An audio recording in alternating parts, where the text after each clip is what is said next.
first relationship we're going to look for is mutualism. Say the word with me, mutualism. Mutualism is when both organisms benefit from the relationship. Let's use our thumbs to demonstrate that.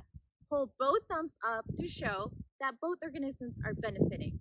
An example are the bacteria living in our stomachs. They help us digest, and in exchange, they get a home. That is mutualism. This is an example of mutualism in nature.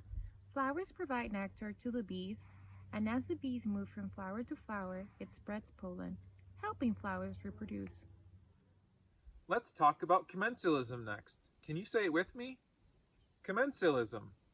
Commensalism is when one organism benefits, but the other organism isn't really being harmed or benefiting. Put one thumb up for the organism that's benefiting, and one thumb to the side for the other organism that isn't being affected.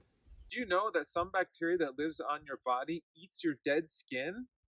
The bacteria gets the food from your dead skin that normally would float away. Let's give one thumbs up for the bacteria because they're getting food from your dead skin, and one thumb to the side because we don't really mind them being there. For this example, we're looking at lichen.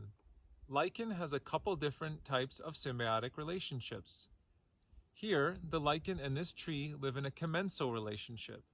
The tree provides a place for the lichen to live, but the lichen is not harming or benefiting the tree. Let's finish with the story of parasitism. Repeat the word with me. Parasitism. Parasitism is when one organism benefits but the other is harmed. So we'll hold one thumb up because this organism is benefiting, but the other thumb down because this organism is being harmed. Think of when a mosquito bites you. It draws your blood in search of food. In return, you are harmed because now you have an itchy bite. Let's hold one thumb up for the mosquito because it gets food, but the other thumb down because now you have an itchy bite. Here is an example of parasitism in nature. Galls are created when a wasp parasitizes an oak tree by laying eggs on it. In response, the oak tree creates a growth in the shape of this ball. The wasp receives a place to lay its eggs, but the plant is harmed.